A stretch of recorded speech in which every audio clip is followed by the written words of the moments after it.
Did you hear that hip new retro tech pop funk track? Yes, ladies and gentlemen, we're back. We've made adjustments. We've changed our colors on the font. We do it all here to improve the broadcast quality on your favorite NFL podcast that has been going on for now into a fourth season of chaos, as the title says. Ladies and gentlemen, welcome back to another edition, the season 4 debut episode of the Sports Agents of Chaos. Introing things, of course, is the man who can never find the right time to just be quiet, is myself, the Iceman. And joining me on the screen right now is our games master, Justin. Justin, how are we doing? I'm good, man. It's always good to be back talking some more football. It's been a long couple weeks, but there's a lot to cover now. Oh, yeah, we have a lot of catching up to do for the beautiful people of the SAOC Nation out there, and the whole 15 to 20 of you that are a part of the nation. We thank you for watching, and hope it grows more soon. But no, in all seriousness, we love podcasting. We have to take a couple weeks off because, kind of not much to talk about right after the Super Bowl, and also the fact that life gets in the way. But we are back, and we're here to talk plenty. And the next couple of weeks are going to be a lot of catching up in terms of transactions. This free agency frenzy episode is just a start. There's going to be plenty more to cover in the following weeks. But what I can't wait for, Justin, here in the upcoming weeks, it's another mock draft for us. So it's always good fun when we get to do a mock draft. Research has started. Indeed. And I believe, I'm relatively confident to say by next episode, I mean, it will be decided before the next episode, like for us backstage, but we will have the mock draft picks by the time we have the next episode. Okay. Our research crew is, our Crackdown Mathematics team is, dividing the selections up between Rick, Justin, and myself. And speaking of Rick, the Podfather, per tradition, he does not show up for the first episode of the season. That's a happy incident, has become a long-standing tradition, which I think is kind of how traditions start at this point, if we're being honest here, right? Dude has one kid, and all of a sudden he's like, "Oh, I'm too busy to show up for the first episode." So Rick is not here, but just like last time, ladies and gentlemen, we are not alone. We always call in the reinforcements to help us out, and of course, you saw him plenty over the last month and a half that we were doing the show. He was brought a lot of times in the postseason. We're bringing him here to start off our offseason. And it won't surprise me if we do bring him in maybe a couple more times in the offseason just to help us have some fun. It's my guy, the godfather of the gridiron, my guy, James Marcia. James, how are we doing? I needed a couple of weeks after that Super Bowl win myself, boys. It wasn't a good time. I think I'm done gambling as well. I don't know if you're going to be hearing spreads from me anytime soon, but we got some good news yesterday. So other than that, though, happy to be on first episode. What better place to be than with you guys? We just need to upgrade this background a little bit. What's this 3 feet of snow in the middle of March? It's 60 degrees outside, Jurg. Look. Environmental crises, global warming, and it's snowing somewhere, I'm certain. So we're going to keep this background for at least one more week before we move on and get more modern and hip with the times. Although maybe a football field that is slightly aflame, it might be more modern other times. But irregardless of that, let's get down to it, boys. Obviously, we have a lot to cover here. This is just going to be the start of the free agency talk. This is definitely going to probably expand at least one more episode here on the program, as there were so many trades leading into free agency, funny enough, which we will hit on a sprinkle of them in this one. And, of course, the free agency signings themselves. It is impossible to talk about all 32 teams. I'm not going to promise we're going to talk about all 32 teams even over the next couple of weeks. God bless any podcast that tries to do that. But we're going to try to hit all the finer points. But before we get to that, of course, as you guys know, we will just about immediately get to the fun here. But we do have a video submission from the Podfather himself. We have another edition of the Dad Joke of the Week. And as the video is going to pop up right here, let's just see what, to start season 4, he has in store for one of the newest, if not youngest, segments in SAOC history. You really thought we were going to open season 4 without me making one appearance, didn't you? I mean, legally obligated to miss the first show, but I figured since last year I made my little heel turn at the very end, I figured I'd open the season up with a little new segment. Well, new segment in a way, obviously. It's the one that we've been doing for a little bit, but I'll give you a Podfather's Dad Joke of the Week. I think you'll enjoy it. So the other day, my wife and I took my daughter to the zoo. And walking around the different habitats, we get to the reptile habitat. And all of a sudden, we hear this commotion coming from one of the cages. And people are rushing to get over here. And so I'm looking and saying, what's going on? They say, it's the rarest snake in the world. You have to go see it. It's exactly 3.14 meters in length. I went up to the zookeeper and said, what is the snake called? He said, a python.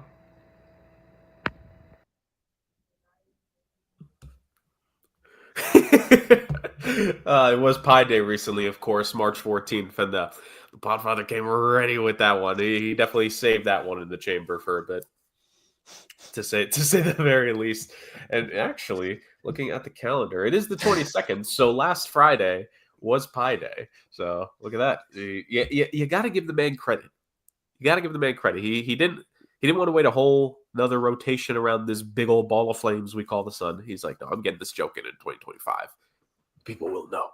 So that was the Podfather's dad joke of the week, to say the very least. How are we feeling about that one, Justin? What on the scale of Podfatherness, where does that rank? That one was better than some of the other ones for sure. I'm I like not gonna that one. lie. I didn't get the punchline until you said Pi Day, and then it all clicked. I got election. That was rough. That was rough. It was a good one. It was a good one, but it was rough. It was rough to hear at the same time. I think Bars is like 1 for 3 on understanding the Podfather's. Oh, too smart a man for me. Too smart a man. I think it's that ascendancy thing, Bars. I think once you become a dad yourself, I think you'll truly understand where all the jokes lay. That's what it is in and of itself. So don't worry. So some progress will be made here soon enough, to say the very least. So we move on from a dad joke of the week, and let's go from, well, we would hope these teams aren't making joke additions to their rosters, because we do ultimately want to see NFL teams get better. Except if you're a fan of a specific team and you have division rivals, you want to see them get worse. But for the most part, as a neutral observer, I like seeing NFL teams like try to be better, because it helps the league, boys. It helps the league. And I do especially like to see teams trying to do what they can to help out their young quarterbacks. Boys, the Chicago Bears and the Washington Commanders have both made a number of additions, a handful in particular, to help out their respective young QBs. Of course, the top 2 picks of last year's NFL draft, Caleb Williams to the Bears and Jane Daniels to the Commanders. A tale of 2 rookie seasons. One of these guys was drafted by their team, had a lot of struggles because of really bad coaching last year, and now has a new head coach here into year 2 that they hope will bring a leap of play to the franchise in 2025 and beyond. Whereas another one of these teams had quite the run in 2024, making it all the way to the NFC Championship game with a rookie starting quarterback. And both teams said, got to do more, got to be better. Both teams have done that. More in terms of the bigger, multiple, slightly big names, you can maybe give somewhat of an edge to the Bears, but the Commanders have been making small additions on the roster. Some depth offensive line pieces. Bringing back Bobby Wagner was a big thing, right? But I think we know the biggest transaction they made, and it didn't really cost them a lot in terms of draft capital, but the Deebo Samuel move for the Washington Commanders, of course, was the headline one. I believe I think it's the GM of the Commanders himself, if not the main GM, maybe it's one of the assistants, have ties to Deebo going back to the days in San Francisco, coming from that organization. And what do we see constantly in pro sports, boys? When there's connections and prior relationships, it tends to be a big reason why certain moves happen. So Deebo Samuel to the Commanders made a ton of sense. Did not cost the Commanders too much, a pretty penny. This was not, because it was a very low round draft pick. I want to say it was a 5th round pick, if memory serves, for Deebo Samuel to be traded from San Fran over to Washington. And it's a new weapon for Jane Daniels to play with. Meanwhile, on the other side of things, Caleb Williams, who at least he does have a definitive number one, DJ Moore, there's plenty more improvement to do, because he was sacked 68 times, I believe, is the graphic I saw earlier this week. Now, if I'm 1 or 2 off, who knows? Hopefully, if I'm 1 off, it goes the other way, because then nice. But being sacked almost 70 times does not do for a successful offense in any way, shape, or form. And the Chicago Bears saw that, and they were like, you know what? Let's beef up that O-line. They traded for Jackson from the Rams, and the big one, they traded for Joe Tooney from the Kansas City Chiefs, which allowed the Kansas City Chiefs to then use a franchise tag on one of the other pieces on their offensive line. So both teams making a couple additions here. Bars, I want to start off with you first. When it comes to, and you can hit on either one. I know you're an offensive line guy, Bars. So what do you think about these interior moves by the Chicago Bears here? Basically overhauling the entirety of their interior, because I think they also added a new center in the fold as well in free agency. Where do I start, Jurg? Envy. I think that's number one, jealousy. I don't know. It's the Bears are living a Giants fan dream right now. They got the number one left guard. I forget what's his name from the Chiefs in that signing. They just paid him the money he deserved. They traded for the other Chief offensive line player, that 6th-round pick, got him. Signed somebody else. I forgot who. I'm blanking on the names right now. But it's just because I'm in so much pain because the Bears are making all the right moves they need to make on offense. You need to buy Caleb Williams sometime to see if you really got a quarterback.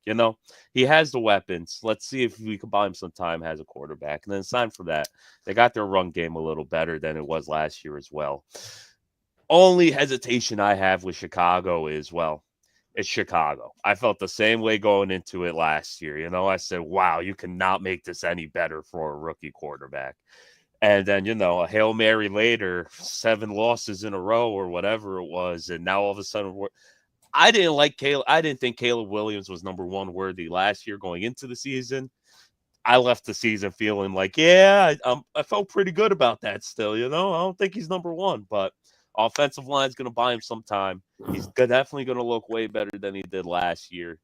He lost Keenan Allen, but hey, it looks like the kid has the talent. So I think Chicago's making all the right moves here. They made all the trades that needed to be made, especially for the value at what they got them at. You had the money in cap space, spent it, and then it was like a 6th-round pick, I believe they traded for one of those guards. That's easy. Take it 2-3 times. I don't care if he's 35 years old. It's one of the best players in National Football League. Just take it. Take my money. Well, thankfully for the Chicago Bears, Joe Thuney is a shy younger than that. He's currently 32 years young, getting him from Kansas City Chiefs. And then Jonah Jackson himself, just under, 28 years old for him. He's a 1997 baby. Look at that. So, I could have swore Joe Thuney was way older, man. He's been in the league for so long. It feels like it because he's been in the league for so long. He's also been on really good teams for a long time because this is the same guy that was a part of the back half of the Patriots dynasty, of course, before signing with the Kansas City Chiefs and then being a part of that dynastic run as well. So this guy has seen a lot of deep postseason runs. I imagine he's probably played 2 seasons of 2 full regular seasons of football just in terms of his postseason career alone, which says a lot about what the kinds of teams he contributes to. So with Jackson and Joe Thuney there, the thing is with Ben Johnson, because we could say this about Detroit, Amon-Ra St. Brown is a really good wide receiver, right? Kind of the rest of the team is trying to figure things out for the most part. Sam Laporta, a really great rookie season, kind of took a step back in his sophomore campaign, some inconsistency, nagging injuries that he could play through, but you're not necessarily the same player when you play through them. Of course, that dynamic running back field. You can clearly tell that Ben Johnson has a vision of what he wants to start rebuilding this roster with. He already has the number one guy, DJ Moore, right? So he could figure out the passing game, I'm almost certain. And they drafted a wide receiver last year, I believe. Roma Dunze, if I'm not mistaken, was the young receiver the Bears drafted. So I think you're set with your wideouts, right? It's everything else that needs to be rebuilt on that with that offense in Chicago. So clearly Ryan Poles, the general manager, who's caught a lot of flack, right? Deservedly so, if we're being honest, has really made a key effort, probably communicating with Ben Johnson of the kinds of players he wants to get. And like you said, Bars, hasn't had to give up a lot, right? And Justin, I'll throw it to you then. So we talked about the Bears. Let's talk a little bit about the Commanders now. Commanders didn't have to give up a lot for Debo. This is the definition of low-risk, high-reward potential if they can unlock something with Debo that we haven't seen in the past, I'll say, season and a half or so. Maybe if you want to go 2 full years, it's probably fair. What do you think of the Commanders on the other side of things, getting their rookie quarterback another weapon to play with? Because aside from Terry McLaurin, kind of questionable that wide receiving court in Washington. Yeah, I mean, I think it was a great move purely for the cost. I mean, Deebo Samuel hasn't really been Deebo Samuel in a few seasons now. We know that. Even before, when he was a big name, people forget he's got 1,000-yard season. He's never had double-digit touchdowns. You know what I mean? He's a crazy athlete. He can do a lot of things for you. But to me, he's never been a true number one, which is good because you had guys like Kittle and Ayuk to kind of supplement that a little bit. Now, he can be the number 2, and he doesn't have to be the lead running back, and he doesn't have to be the lead receiver, and he can just be the weapon that he needs to be there. It didn't cost him anything. It really didn't. They have a chance to take a player who was kind of seeming like maybe he's on the downswing and revitalize his career a little bit and put him in position to do what he does best, and that's gash defenses. It's something they missed at times last year. I mean, the Commanders really, there was lots of games where you thought, all right, you have a chance to come back here. And if it wasn't Jaden Daniels run the ball, they didn't really have another way to really do damage consistently, because everyone was going to double Terry. Everyone was going to stack the box so Robinson couldn't get through. So really their only chance was Jaden Daniels. So now this adds like an extra dimension. Hopefully Zach Ertz and Austin Eckler can come back healthy. Those are two older veterans that really did well for them. Not necessarily statistically, but they were really important on the field if you watch their games. And again, this is another move that seems like when you look at it in service value, you're kind of like, what are they doing? But you could see the success, especially after all the big moves last year that really worked out for them. Yeah, a lot of really kind of doing a little bit of what they did last year, which is taking a couple chances, right? Because Bobby Wagner, amazing 2024 season for himself, being that veteran defensive leader on the Commanders team. Let's not forget, he was coming off of 2 straight seasons where he was cut from his previous teams, right? Rams cut him, cut loose, cut bait. Seahawks returned there, cut loose after 1 season. And you start to look at Bobby Wagner, it's like, oh, he's always been a good player, right? He's going to definitely be on the Hall of Fame ballot. Whether he gets in for first ballot or not, it's a question. But Bobby Wagner, amazing career. Goes to Washington. Some people ask, like, oh, how much football is left in there? How much high-level football is left in there? Because there's a stark contrast between still playing at a high level and then maybe still being a contributor. Definitely still flashes of the Bobby Wagner we've seen for a very long time, that level of consistency. So he stays with a team that helped make him great.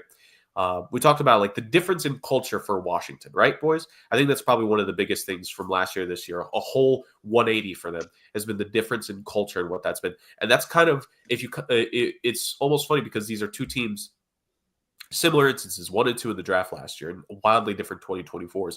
And part of that has to come down to the culture, right?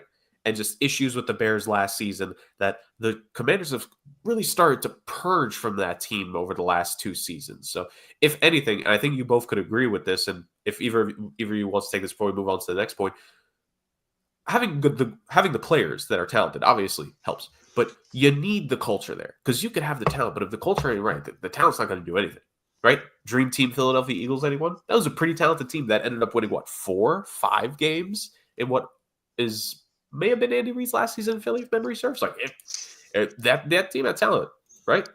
What's the dream team, Andy Reid? I think that was Chip Kelly.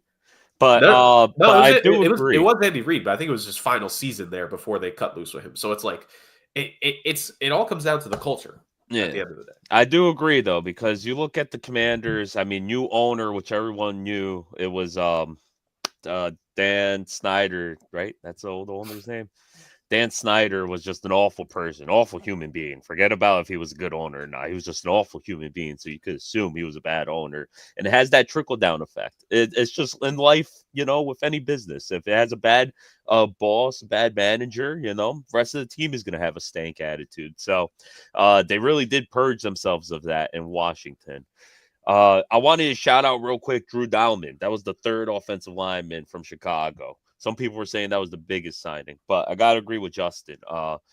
Seeing the Commanders make the moves that they had to make this year, because it was really just Jaden Daniels. He was the run game. He was the passing game.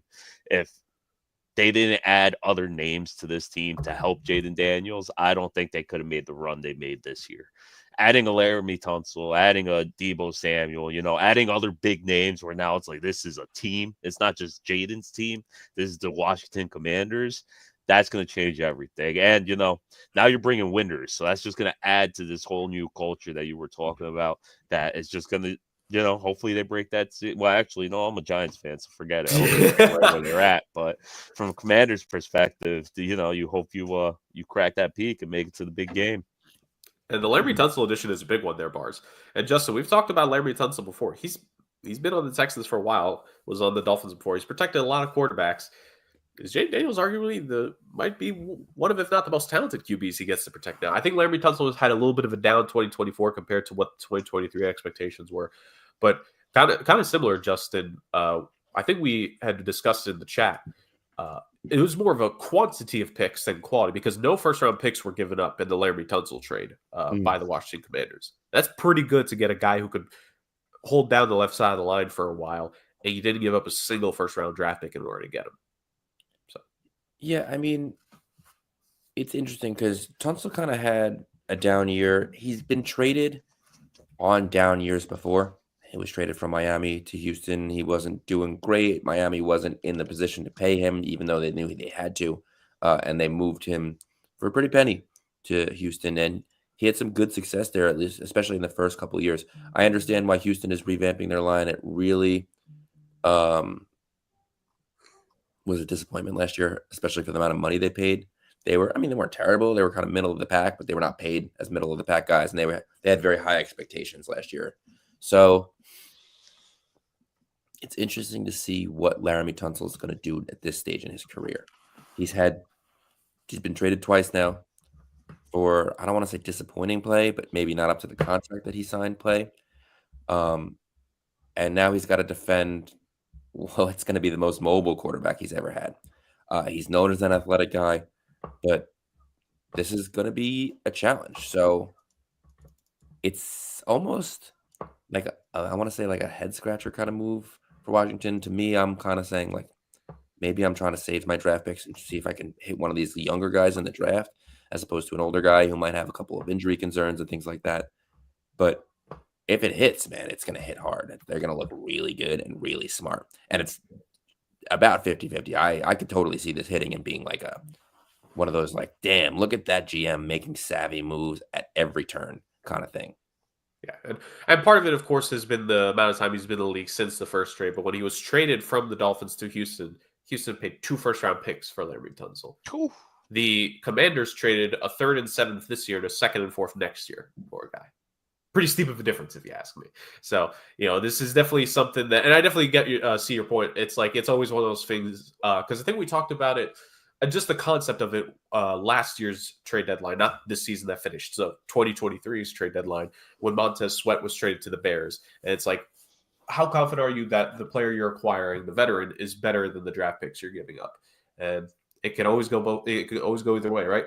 Either Montez Sweat has proven to be pretty good for the Bears, and Laremy Tunsil, we will see TBD if he'll be pretty good for the Washington Commanders. But certainly an upgrade in terms of caliber of player. I think most of the trade, though, really, like I think you make that kind of trade now because you got Jaden Daniels. You just saw his rookie year. He's a Washington Commander for the next 15, 20 plus years, unless Washington makes the worst mistake of their life. So, which you as a Giants fan are hoping. Hoping, fingers crossed, not looking that way this year. But, with that rookie contract, this might be your chance where, hey, this might be the time to put the best team possible around Jaden because by the time Jaden's up for a contract, 5 years from now, he's going to be 70 million quarterback, something like that, so you can't put a team around a quarterback that costs 70 million, I'll bet he's going to be a better quarterback. I think this is the time where you go for the known quantity and you spend the picks and you spend a little money on Debo and, you get the known, this is what we're getting versus we could take this and, shine it up and make it what we want. Just takes a little longer. Yeah, but it's one of those things where it's different ways to build in this league, right? Because for the longest time, you had to make sure you got an elite quarterback no matter what. And it's like, well, maybe you don't need the elite quarterback necessarily, but what about the defense?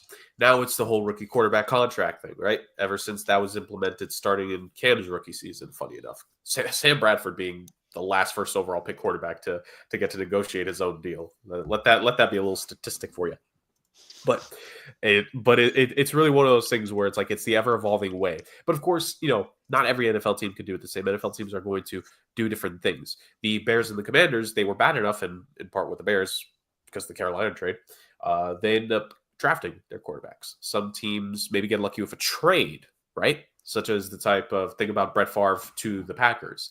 He was a Atlanta Falcons nothing, right? Falcons drafted him, didn't really play him all that much. think he only threw 2-3 passes in Atlanta. One of them may have been intercepted, funny enough. And then he goes to Green Bay. Other teams will use free agency. Think about the Broncos last Super Bowl, signed Peyton Manning to that big contract, right? And then other teams will just toss away a future Ring of Honor quarterback for a quarterback who just had the first best season of his career.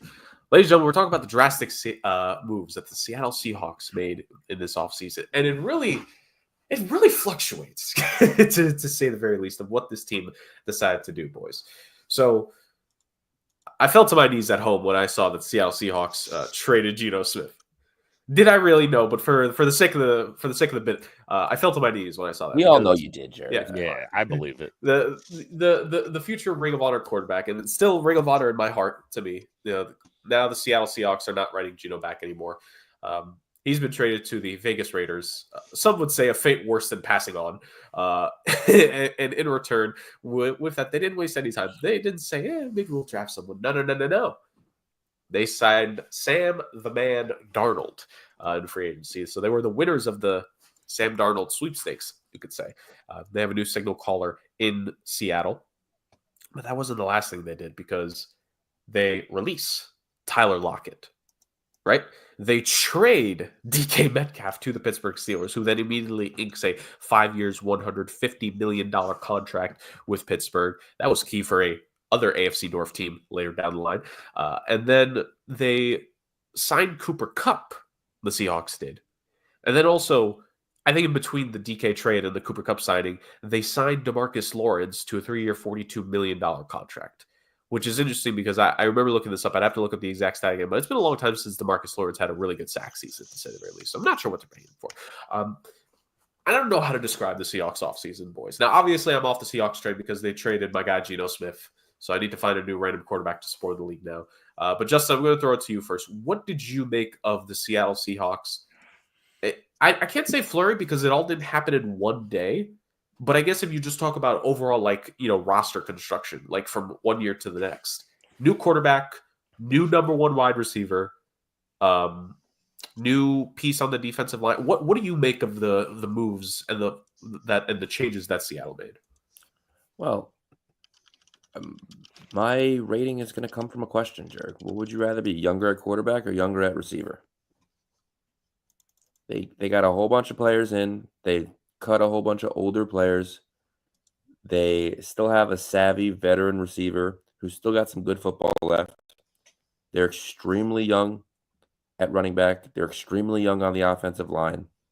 They have really good young defensive players. And now they have a quarterback that's under 30 he's coming off a really good season. Now, obviously, I think it's got a lot to do with coaching and roster construction for Sam Darnold, for sure. And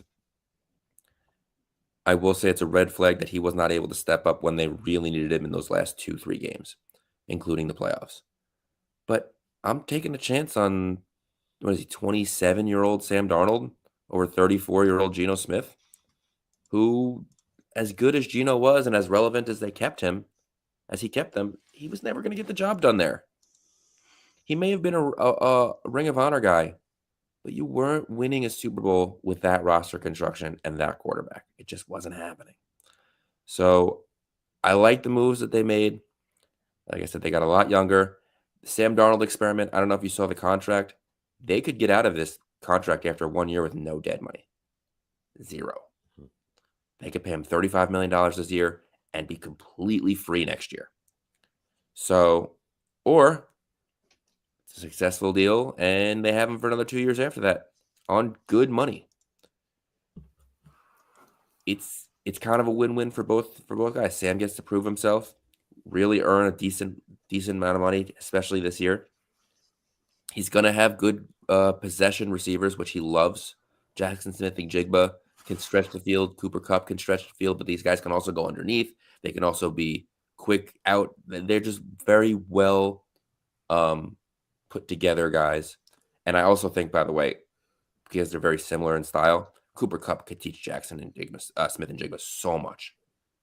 So like that's this veteran guy that is going to come in and is going to make your guys better. So yeah, I think that it's one of those moves where if it works out, you're set up for like a couple of years. and then they could really start to make moves to try and really make another run at being a deep playoff team. Yeah, and you have to imagine that with the Sam Darnold contract, like you mentioned, if he does prove himself within the first year of the deal, then they're just about immediately going to, re-up him, because if he is No, the it's truth, it's a 3-year deal. No. I understand, but Yeah. you can tear up contracts are only worth the paper they're written on, which sometimes is not a lot. If he has another season similar to what he did this past year, 35 touchdowns, 12 interceptions, maybe slightly cut down on the interceptions.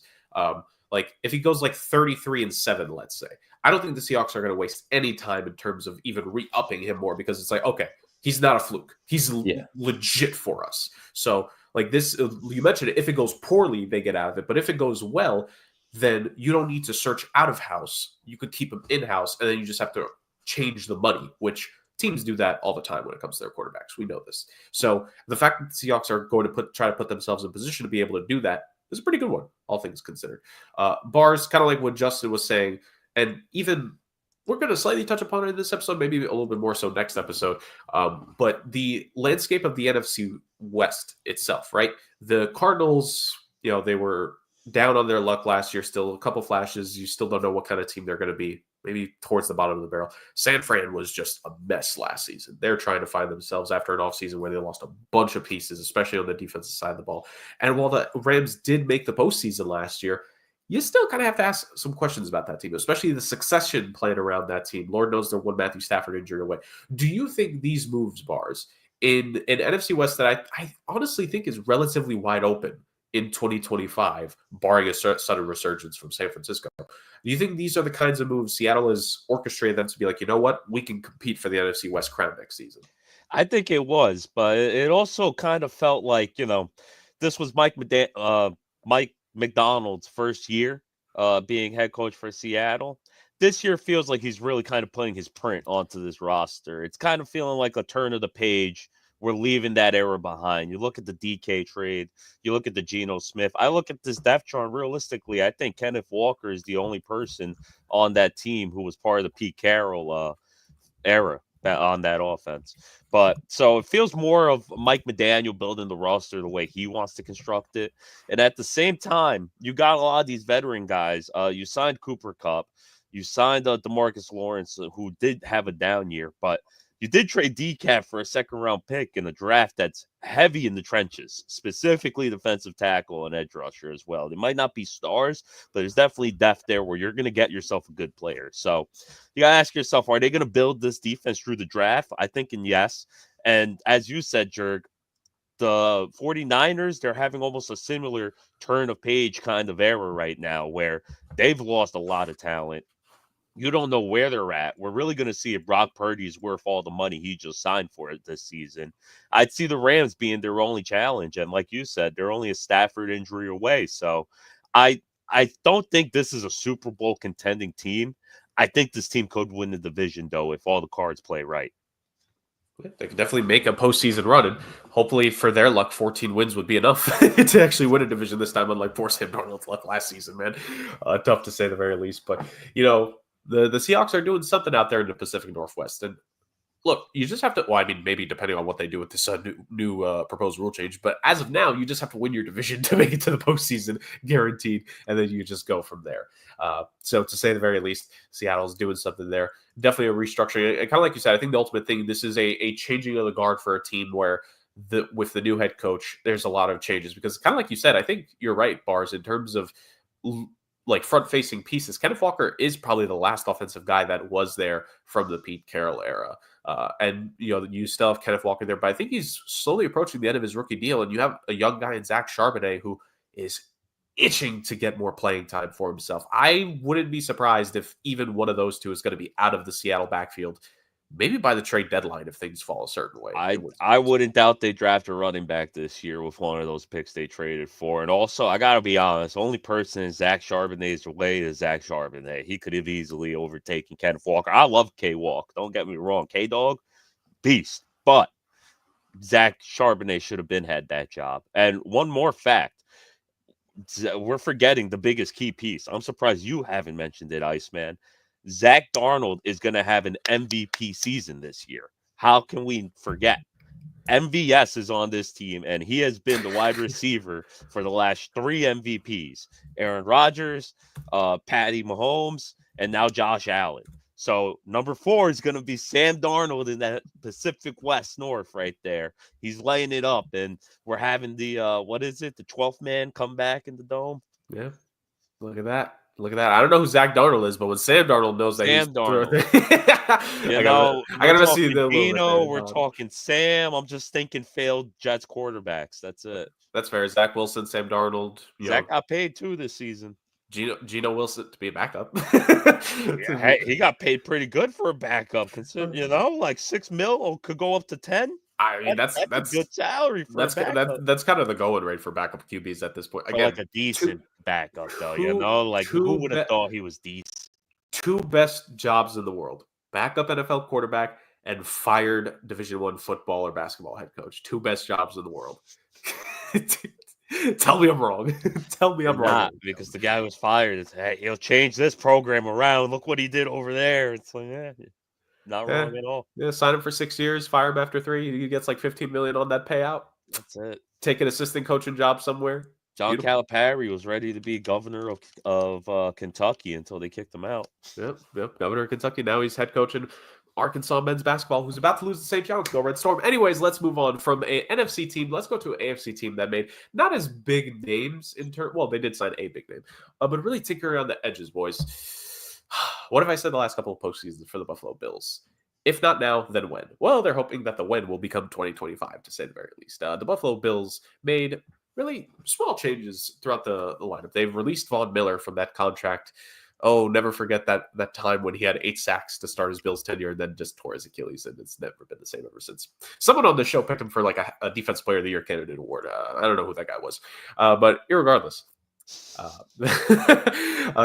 they made a couple moves along the defensive line. They re-upped Gregory Rousseau to a very nice contract extension. He's been a very good player for that team so far. Great bars. Remember that's a guy that when we started podcasting together, we were talking about him coming out of Miami. He's definitely made a little bit good on that pedigree, to say the very least. So he's doing well. They signed veteran interior defensive lineman Ogunjobi to a 1-year deal, so they got him there. They added on the offensive side a very underrated wide receiver, Josh Palmer, who is very famous for his time in the Chargers. When in doubt, throw it to him when Keenan Allen and everyone else is injured. He's had some good chemistry with Justin Herbert, so we'll see if he can carve out a decent role for himself in Buffalo. But Joey Bosa, multiple former Chargers.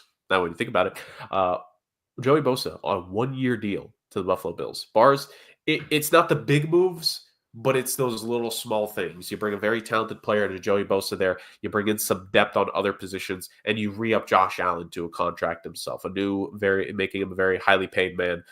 I hate him. But continuing on, what do you make of the subtle adjustments the Bills have made to the roster this offseason? Because if we're being honest, after the disappointing 2024, the AFC East is basically theirs, right? Mm-hmm. Yeah, can't argue that. I'd say you'd said it. The Joey Bosa signing almost feels like a marriage made in heaven, because Bosa, yes, he has the name. Joey Bosa was Joey Bosa coming into the league well before Nick. Nick wasn't even a thought. Nick's just taken off, but Joey was the guy. Then Khalil Mack came, and Khalil Mack started. He's 4 years older than Bosa, and started looking better in San Diego. And Bosa started losing a little bit of that shine. It was really just the name more than anything. He kept getting injured as well. So, he wasn't having the great seasons he needed to have.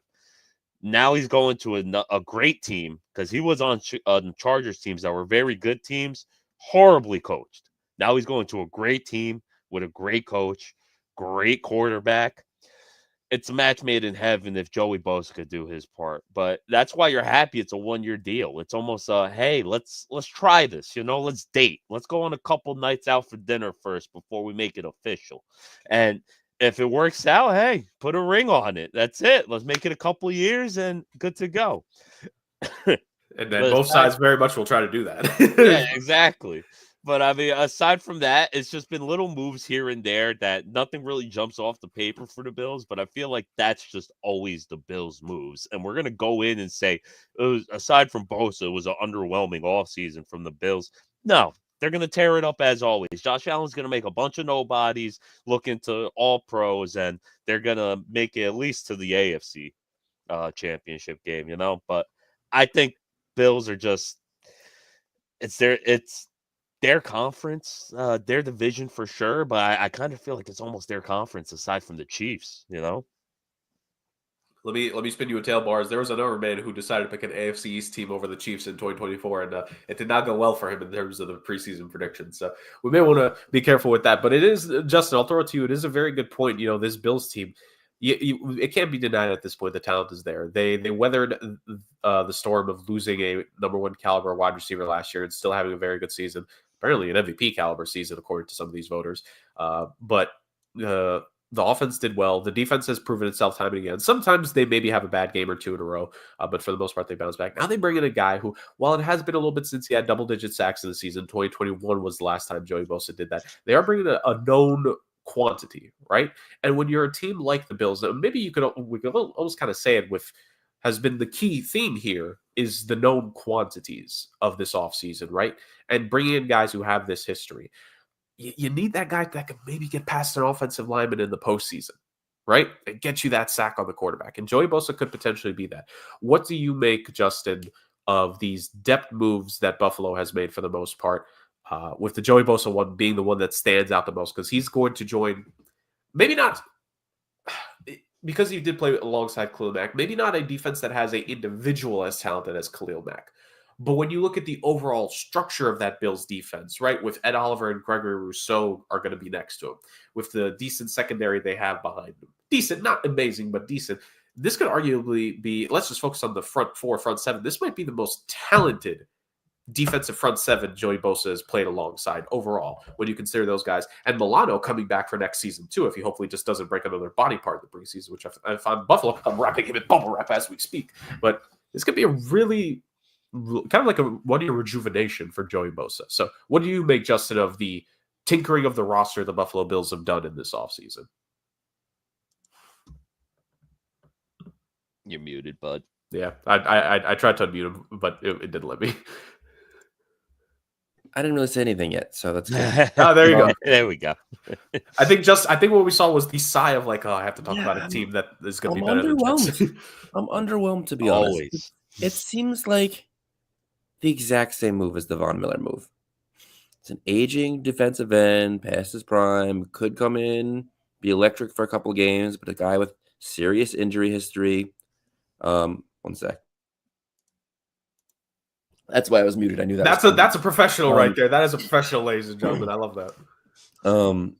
But he's just like, for a defense that has aging and injury concerns, you brought in a guy with aging and injury concerns. So, like, sure, you could hit it out of the park. Maybe he'll have 10 sacks this year. And I wouldn't be surprised if Bosa had 10 sacks this year for the Bills. But it's just, I also wouldn't be surprised if he had 3 sacks and missed 5 games. Like, in fact, honestly, I'd be less surprised about that than the other one. He misses a lot of games. He gets hurt. The weather is not the same in Buffalo that it is in Southern California. So that's something he'll have to get used to also. It's just underwhelming. Buckeye, don't forget. Former Buckeye. Yeah, knows the cold. It's 4 years, and it's been 10 years at least since that. So, look, again, he could work out and be first half Von Miller, but how long does that last? Or he could not work out and be second half Von Miller, and that's going to last a couple years on your salary cap. I am looking for the Bills to really turn around and say, this is it. Like, this is it. We're going for it. And I just don't see those moves in their roster construction at the moment. I don't see those moves. Maybe they do some trades in the draft. Maybe this wasn't the free agency time for them to do something like that, but that Amari Cooper trade, that, for whatever reason, he wasn't electric like he normally was on most teams. And maybe he'll have a much better year now that he's got an offseason under his belt for them. But I don't see a home run swing with this Joey Bosa move. And this is a team that's ready to swing for the fences. So, I mean, I'm happy they didn't as a Jets fan. Not that it's going to make a difference. The Jets are going to be bad for the next 35 years. But,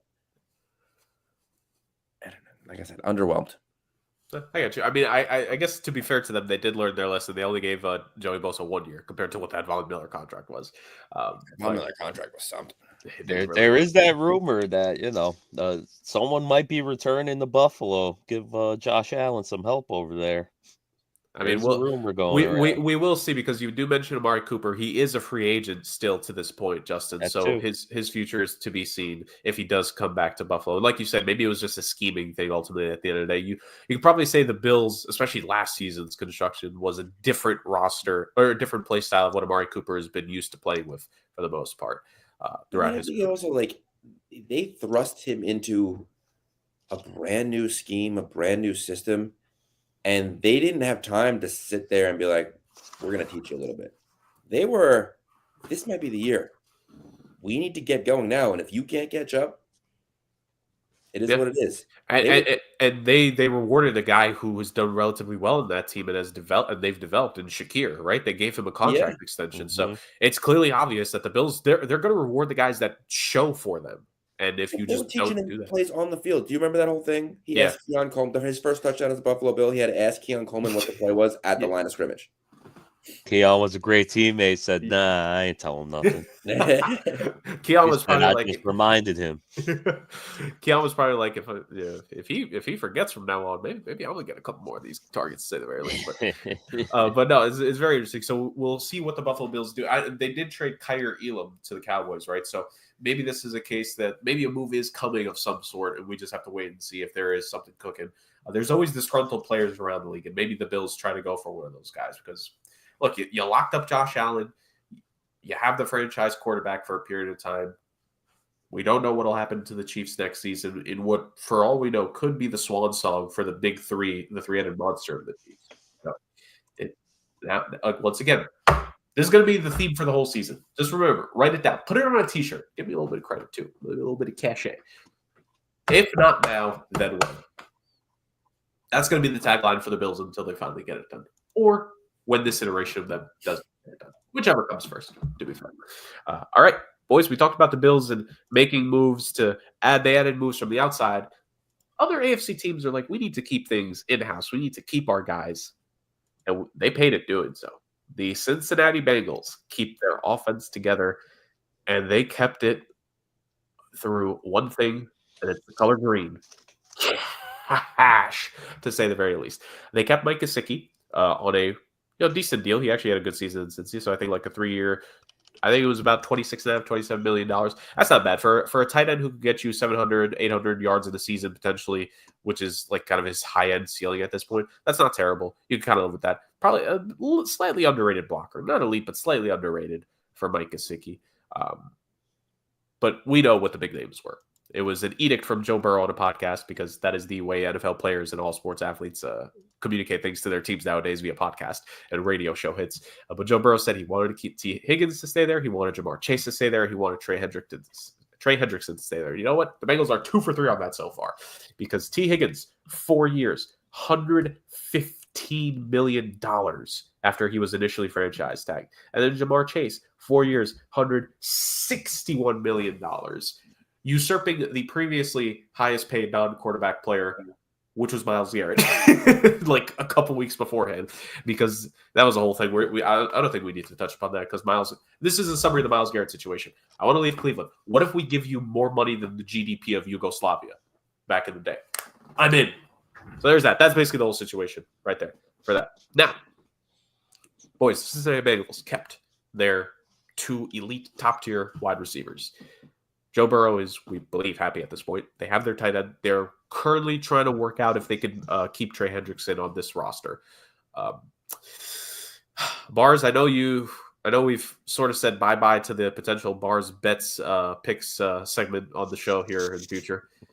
But if you were a betting man, how many overs will the Bengals have to hit next season if they want to hopefully win some games next year because this team basically said, screw it. It's the offense. It's every over. Just hit the over whenever Cincinnati's playing. I mean, here's the thing, though. Like, yeah, is it how you build a roster? Not at all. Not one bit. No one recommends this unless you're playing Madden.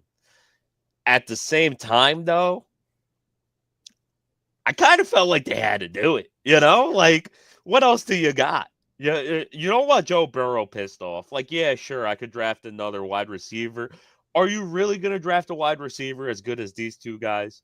Because T. Higgins, yes, he's a wide receiver too, but he's one of those guys where he could be a one if you need him to. If T. Higgins, his injury is his only issue. If he was healthy, he'd be gone and be a number one for someone else, without a doubt. Only reason he's still here is because of the injuries. But aside from that, I mean, like, I personally felt like you had to. Jamar was going to be pissed off if you didn't sign T. Joe was going to be pissed off if you didn't sign both of them. T. Higgins, he just wanted to get paid, to be honest. He didn't really care where, but he wanted to stay with the boys, of course. And you said they're 2 for 3. They're actually 3 for 4 because Burrow did push heavy for Gesicki to get that contract. He was a strong advocate of him. So, I mean,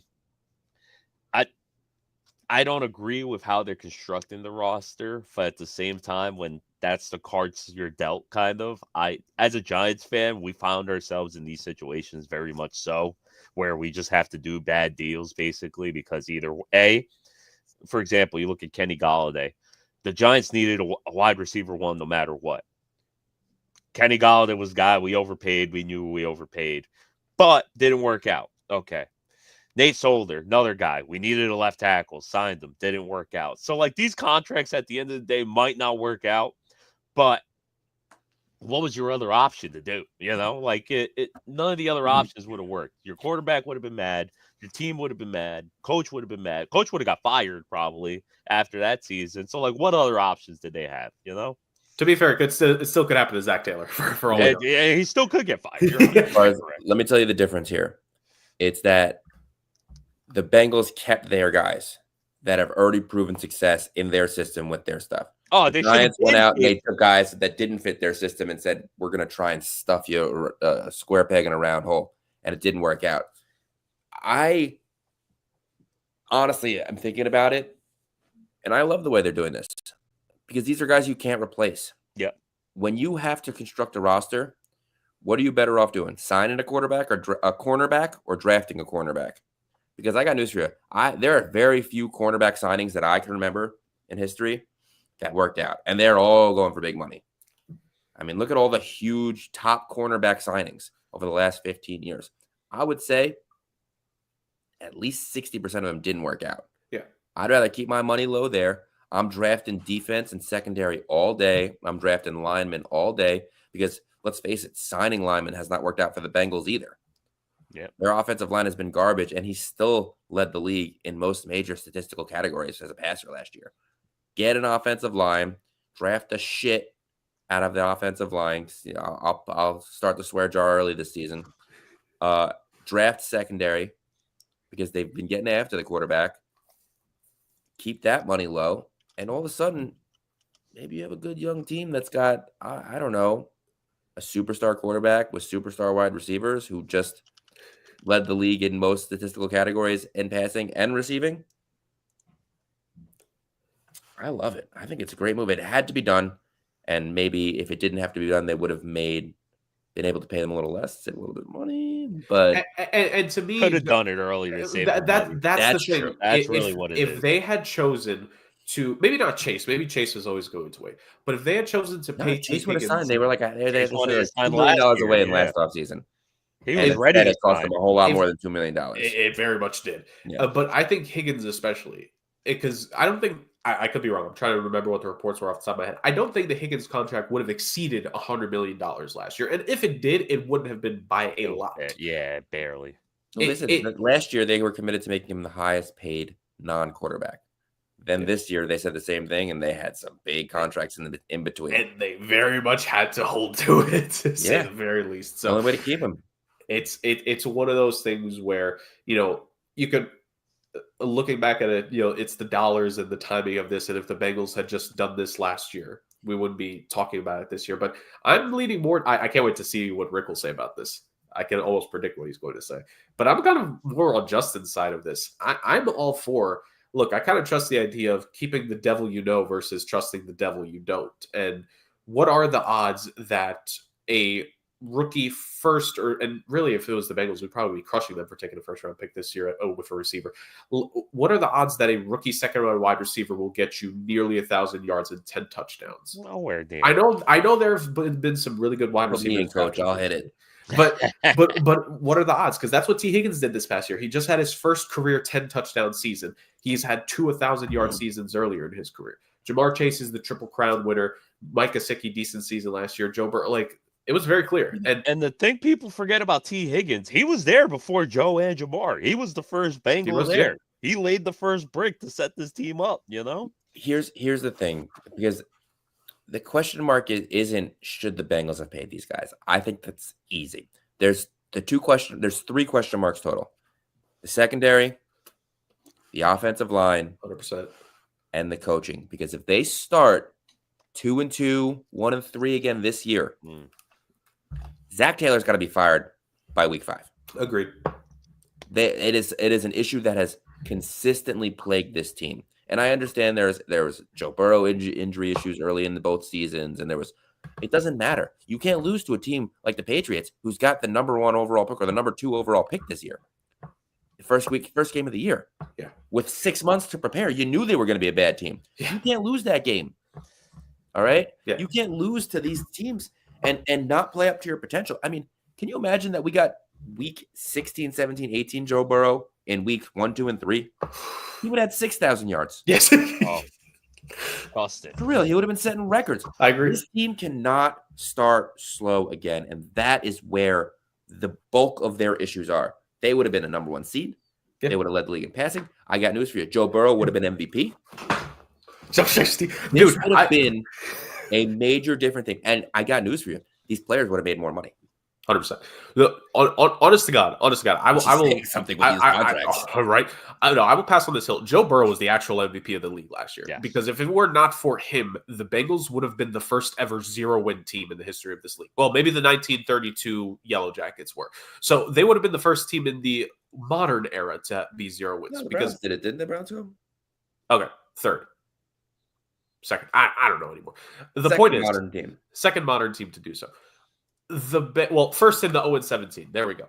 Yeah, there it is. The Cincinnati Bengals should be thinking everything that Joe Burrow is just like, I like Ohio.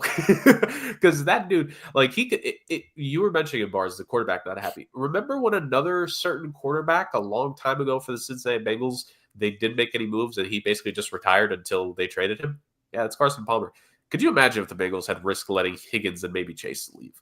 Oh, it would have been that redux. It would have been awful. It would have been awful. So I'm very much a fan of them. Keep it. And like Justin had said, look at the offensive line. You could, especially some of the offensive linemen that have been coming out for the longest time now, and what you can do to get and develop offensive linemen. 5th, 6th, 7th round picks we're talking about being traded for these guys later in their careers. 5th, 6th, and 7th round picks used on these guys and developing them. You don't need 1st and 2nd round picks to get offensive linemen. Look at every Super Bowl champion over the last 10 years. I promise you at least one offensive lineman on each of those teams was a 5th to 7th round guy. Oh, yeah. It can be done. You just need to trust your scouting staff. The problem is that the Cincinnati Bengals have an overworked scouting staff because for a half a century, it's such a small staff because it's a cheap owner. This is a team that only recently got an indoor practice facility. Think about that. I didn't realize they just recently did. It was within the last couple of years in Ohio. And it's only because of Joe. It's only because of Joe. Basically, it's one of those things where the Cincinnati Bengals, you talk about culture, it needs to change. And I'm with Justin. I think the biggest thing for me is going to be if this team starts slow again next year, Zach Taylor has to go because there is no reason that this team should be starting every single season slow. Because even though they ended the seasons fine, making it to the Super Bowl and making it to an AFC Championship game in back-to-back years, they started both of those seasons I think 1-2, 0-3 may have been one of those. The trajectory is down. Yeah. Sure, they went to the Super Bowl 4 years ago, No, And I they agree. went to But I'm AFC just saying. Championship. But And they lost in the second round. This year they didn't make the playoffs. No, I agree. That's why I'm saying, Justin. Bro, say the same thing. I'm not arguing with you. It's like you can't get away with that. You can no longer get away with that, especially the last 2 years. Like Zach Taylor, we've put him on the head coach hot seat-o-meter before. Like it's gonna be the same thing this year, man. And look, let I know this organization has a history of keeping coaches around for a while, longer than they should, but you can't do that with this core. You just can't. There's no wasted time. There's no time to be lost, to say the very least. So that is what needs to be done. So the Cincinnati Bengals, definitely going to be a team to watch this upcoming season. And it's going to be interesting to see how they draft as well, because between their picks, and of course we have our mock draft in a couple weeks' time here in the program, I'm going to be very interested to see how they go about improving the roster and what they'll do. Because to Justin's point, like even with the quarterbacks, just draft a guy. You can develop a guy, like second, third round pick, make him a starter. Because to what Justin said, like I'll say 10 years, the number one quarterback contract that was given that I think probably worked out the best, probably Stephon Gilmore, in terms of getting a free agent quarterback from outside of your team and bringing them in. Stephon Gilmore. And who is that to again? Oh, it's to the Patriots. It's to Bill Belichick. Like, come on now. So it's one of those things where the Bengals are going to play their odds with their guys, and they're going to hopefully draft extremely well, which they've made decent draft picks, to be fair. I'm not against the way they've built this team at all. I'm very excited to see how this team is going to be developed going forward, to say the very least. So I can't wait to see that. Now, gonna flip the rundown a little bit here for us, because we are approaching a deadline here, because Bars has to head out soon. This is the Godfather Gridiron, the baseball don. He's got moves to make, ladies and gentlemen. He's bets to lose. I got places to be and bets to lose. Places to be, bets to lose, chapels to observe, and all that stuff. So that being said, I got a New York Giants fan at the bottom of the screen. I got a New York Jets fan up here with me on the top of the screen. We got some new signal callers in New York, boys. Now, the most disheartening quarterback news that I've received this offseason is the fact that Aaron Rodgers is not going to complete the Brett Favre circle of life, most likely, unless something changes. He is not going to sign with the Minnesota Vikings unless something changes, which to me is very unfortunate, because I was really looking forward to him and helping build new football facilities with tax money in North or South Dakota 15 years from now. But as we are going to be robbed by that, we just need to look at what the Jets have done and what the Giants decided to do instead of paying Aaron Rodgers. And the Jets signed Justin Fields, and the New York Giants signed famous Jameis Winston, and the Winston Baking Company making fresh turnovers for all in the Meadowlands for the upcoming 2025 and maybe 2026 seasons. And Justin Fields and his potential. So I have two guys here. Justin, I'll throw it to you first. Justin Fields, so you can almost still call him raw talent at this point. He had a couple flashes in Chicago. Of course, we know his running ability. He was had a winning record with the Steelers before they went to Russell Wilson. What do you see? What do you like the most, Justin, with the Fields signing? It's going to be weird this season, because now there's a quarterback for the Jets that has the same name as one of my co-hosts. So I'm going to have to be very specific when it comes to saying Justin multiple times on this program. Honestly, Jurg, who cares? Dude, who cares? Like, Justin Fields could come in and light the world on fire. He could be the best quarterback the Jets have had in their history. He's got the physical talent. Like, who cares? They're not going to be good. It doesn't matter. They're way more than a quarterback away. And I love the Ohio State connection, and they have maybe Garrett Wilson will be even better. He's proven to be quarterback proof. He gets 1,000 yards and 8 touchdowns every year. He's a great player. I hope they sign him forever. I hope they sign Sauce forever. At this point, I love the guys, and I don't mean to badmouth them, but if you're choosing to sign with the Jets, I'm going to probably question your decision-making. But just like, who cares? They're not going to be better. They're not. There's too many holes. I don't know if I believe in the coaching yet. He's still a young coach. I don't know if I believe in the GM yet. I don't know if I believe he is the GM yet. Like, it doesn't matter what they do until they make consistent management decisions and are run like a true business, which I don't think is ever going to happen. They will not be good.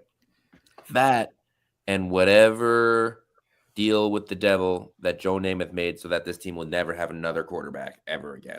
Not that Joe Namath was all that great. I mean, he was the only Hall of Fame quarterback, I think, with a losing record, which is the most Jets thing of all time. But who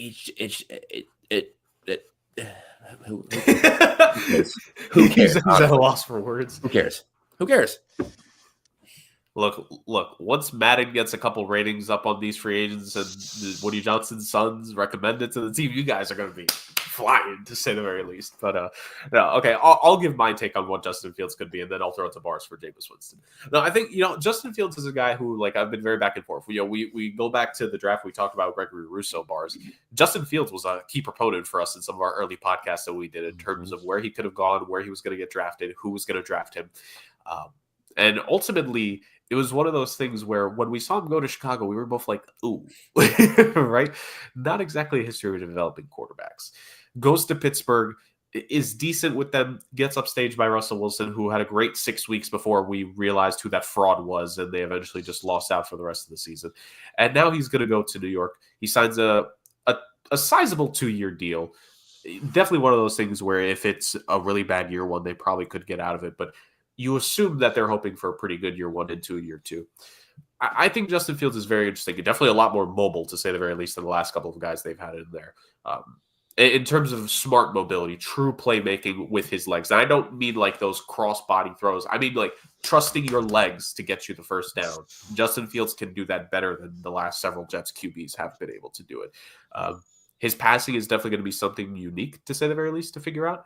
Because again, it was a very small sample size with Pittsburgh. If he really has shown that he could start to be that 63, 64% completion percentage guy, hit a couple of the deep bombs, but really those intermediate throws, the Jets may have found something. And they might be able to help further harness what he has on the team if they're able to do it. Maybe the key is they shouldn't draft a young quarterback, but they should sign a young quarterback and go from there. You never know, to say the very least. So we'll see TBD on that. But I actually don't think this is a bad signing for the Jets in any way, shape, or form. Now, Bars, the floor is yours. Famous Jameis to the New York Giants. If you want to say any of the other moves that the Giants have also made this offseason, the only one I could think of is they paid Darius Slayton as well. Contract similar to what Saquon Barkley was paid last offseason, for the record. But ultimately, they kept Slayton. They've signed Jameis Winston. What is the Giants report right now? Early prognostication for 2025 and the 35 touchdown, 36 interception season Jameis is going to have. Who cares, Jurg? Who cares? Wow, you guys really ruined the fun here. No, in all honesty, like you said, I'm expecting a 30 for 30 season from Jameis. I'm actually happy Jameis got signed. Not because I think he's going to win us games or anything, but I think it's going to be fun to finally watch a semi-functioning NFL offense again. Because I don't think outside fans really realize how bad football we are, like, watching it is. It's not fun to watch. Like, there's no plays. It's always 3 and out. I'm sure Justin can relate. No offense, Justin. Not trying to take a dig, but not even. Justin probably has more entertaining football games to watch because they started figuring something out at the end. But when you don't have a quarterback, it's just an awful time for any games to watch. But I'm happy to see Jameis. He could throw the ball deep. Malik Neighbors is hopefully going to have, 1,000 yards, 80 catches, 12 touchdowns, something like that. It's going to be great. But we're also still probably going to be 3-14 again. And that's totally fine. I'm A-okay. As long as it all depends what happens with that third pick. If we get a quarterback, I'm praying, Jameis could coach up the quarterback, whether it's Shador, Cam Ward, Jackson Dart. Hope we don't go Dart at 3. We trade up for him. Different podcast, different story. But either way. I'm happy about the Jameis Winston signing. I don't think it's anything in particular going to affect any moves we make, whether it's drafting a quarterback or even signing another quarterback. But I'm happy with the Jameis signing. The rest of the signings or whatever, I get what Joe Shane's doing. There's not really any big names jumping off the page. It's mainly depth pieces. And if people who watch the Giants know, we have 0 depth, which is why we'll look decent for, a first half or at least part of the season, and then when we get one injury, we just fall apart because once Andrew Thomas goes up, there's no one to step up for him. Once any of our edge rushers get injured, there's no one else to replace them. So it's just mainly depth pieces. A lot of names you don't know. One name I do like was Goldstein signing from the Cowboys. That's a good depth piece, rotational edge rusher. Is he ever going to start? No, but I think he's a step up from what Aziz was. He's going to play that Aziz role. And then that Darius Slayton signing, people are all like, it's the same amount of money that Barkley would have signed. You could have kept him. No, we offered him that. He said no. He wanted to go to Philly. It's as simple as that. It's as simple as that. And what am I going to do? Keep crying over spilt milk? No. Pay Darius Slayton. The man took at least 4 pay cuts to stay a Giant in the past. He deserves his money for once. He's the longest tenured Giant. If you're a real Giants fan, you're actually happy about that signing because one, finally took care of one of our guys took God knows how long. But 2, aside from that, you look at the market and there's not really, yes, he drops the ball. Yes, he drops the ball a ton. Sure, drops it at the worst moments you could possibly drop it. But when you put all that aside, there is not that many wide receivers on the free agent market who have the talent that Darius Slayton has. And aside from the talent is that deep route threat that Darius Slayton is. And I think that across from Malik Neighbors is perfect. So you have the veteran in Darius Slayton who is a perfect opposite field to let Malik work the inside, or if Malik's going deep, he can work the inside. I'm not that mad at the Slayton side. If you're a true Giants fan, you're really not that mad whatsoever. Fair. And look, if we've talked about teams built in different ways, like the Giants, they have 2 pretty good wide receivers. It's to be believed. They have a strong defense on paper, right? Burns, Lawrence, guys like that. An offensive line. Once you replace Evan Neal, I think you might have a better offensive line. So we'll see how that all ends up working out. Yeah, I don't know. It's not looking too hot on that line. But hey, fingers crossed. There's potential. I mean, hey, the Jets made it a line move. They signed Josh Myers on the free agency market, so maybe you get looked free agency a bit. But Bars, as you're about to leave us here, let's get the first word on your not season expectations, let's say, because we kind of talked about it with Zach Taylor. Let's bring it up for Dayball and Joe Shane here.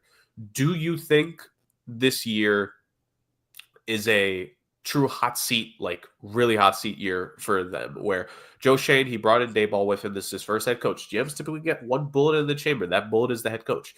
Do you think if the Giants, I'm not going to say under 500, I'm saying if they play like a bad team, do you think Dayball may not see the end of the season? It would have to be really bad. It would have to be like Joe Judge quarterback sneak bad, because John Mara is not in the business of firing head coaches in the middle of the season. And even then, I don't think he wanted to fire Joe Judge. It was just the fact that Joe Judge was trying to get fired with those quarterback sneaks. So he had to fire him. Realistically, if he was going to fire them in season, you would think it was going to be this season, with the planes flying over the banners saying, Mr. Mara, this isn't going to stop until you fire them. The fact he gave them another chance, I really think the only way that Joe Shane and Brian Daboll get fired is it doesn't even depend on that number 3 pick if they get the quarterback or not. They could take Travis Hunter or Abdul Carter if that's how the cards play out. Where it really matters is if they take that 2nd round pick, which I highly suggested last year they did, but if they actually do it this year, because now it's even more valuable than it was last year, because our 2nd round pick, I believe, is the 2nd pick in the 2nd round.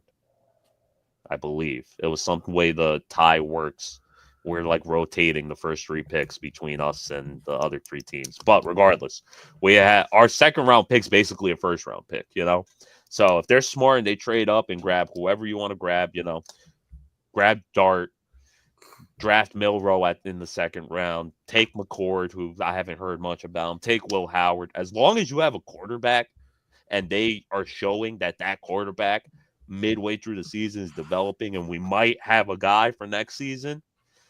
Obviously, if they take one of those 2nd round guys, he's going to have to start sooner than you like. But if you get like a Dart, or you take quarterback in that 3rd round pick, and that quarterback's looking good, you get another deck. It doesn't matter if we go 3-14, the entire team looks terrible. As long as that quarterback looks like he could throw the ball and he's going to be your franchise guy, they get to live for another day. And like I said, I just don't see, knowing how Mara works, I don't see him getting fired in season unless we're losing like 50-0, and that quarterback just throws 8 interceptions a game. Second pick of the second round and first pick of the third round. That's basically a second first-round pick, and that's your second-round pick if you want to view it that way. So draft capital, to say the very least. Roster building potential there for the New York Giants. It'll be interesting to see how it develops, and depending on which one of us gets the Giants picks in our mock draft in a couple weeks, maybe reach out to Bars, see if he's got a little bit of draft insight there for us, and we can have some fun. But Bars, we know you got to go. Thank you so much for joining us on the first episode of season 4 on the Sports Agents of Chaos podcast. I always appreciate you being able to come on, brother. Plug your Twitter here before you say goodbye to the beautiful people. It's right there. Bars Talks. Not that active lately, but I will be active. I've been on this whole, what's it called? The Instagram thing, Threads. I've been a little more active on Threads lately. So let me figure out which spot I'm staying, but they're both Bars Talks. Gentlemen, as always, thank you for having me. It's a pleasure talking some football. You boys know ball. Everyone else knows ball. Keep knowing ball. I'll see you boys. Take care, Bars. Appreciate you. That's our guy, ladies and gentlemen. That's our guy. So Bars joined us for that, and definitely probably in the plans to join us a couple more times in the offseason, to say the very least. I always enjoy when Bars is on, having some fun. So, Justin, we move on. I had to have a little bit of fun with the New York Signal calling stuff here as we move on. But let's go back to the elite teams. So we finished talking about the Giants. Let's go to the division counterpart, the Philadelphia Eagles, who won the Super Bowl or the Super Bowl. And Justin, it's safe to say they've paid the championship tax so far, right? Mekhi Becton, who they helped resurrect him, playing him in the guard position rather than the tackle, he leaves to sign with the Chargers. Josh Sweat, who's pretty good there, he leaves and signs a pretty sizable contract with a team I mentioned earlier in the episode, the Arizona Cardinals. This guy he's technically left the team, but he did leave for a new team. Brendan Graham retired, right? So a couple faces there. And even not necessarily guys going to new teams, but getting rid of older players, right? They cut James Bradbury. They cut Darius Big Play Slay.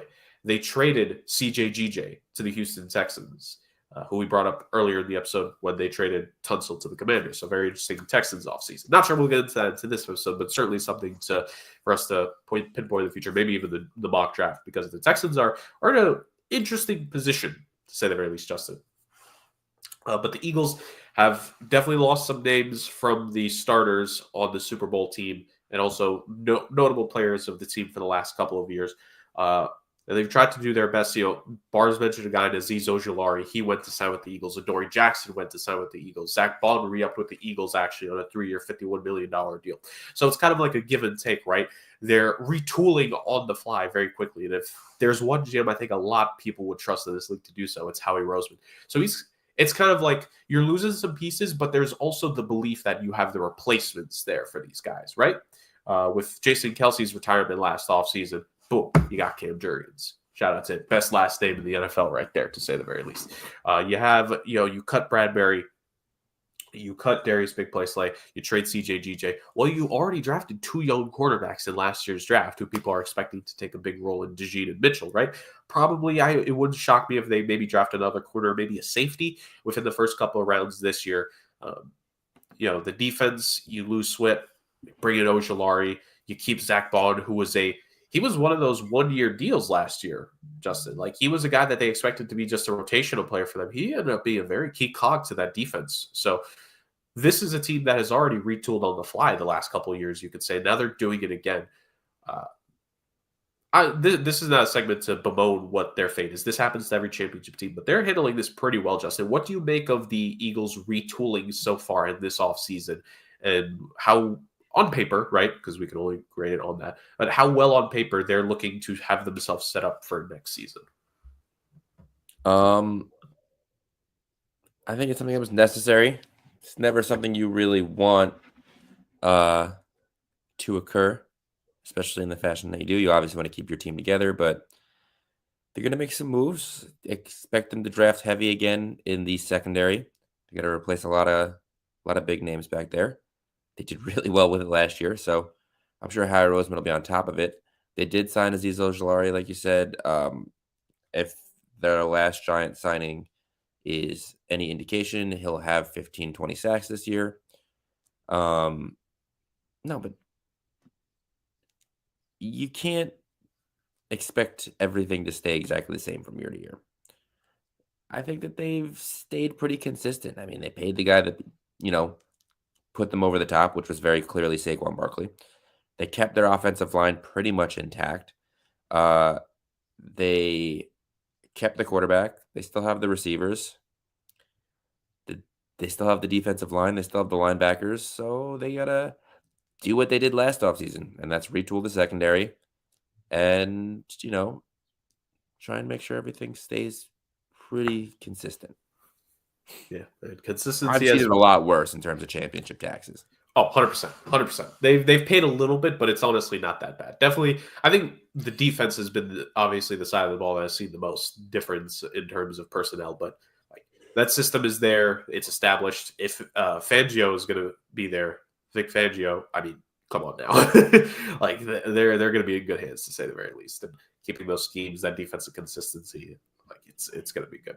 So it is just worth noting because it's the typical championship teams do lose a couple guys to free agency, but it's not bad. We know the Eagles are going to be right back in the saddle next season, probably the division favorite going into 2025, and a chance to repeat as division winners because 2 years ago the Cowboys were able to take the division from them, if I'm not mistaken, right?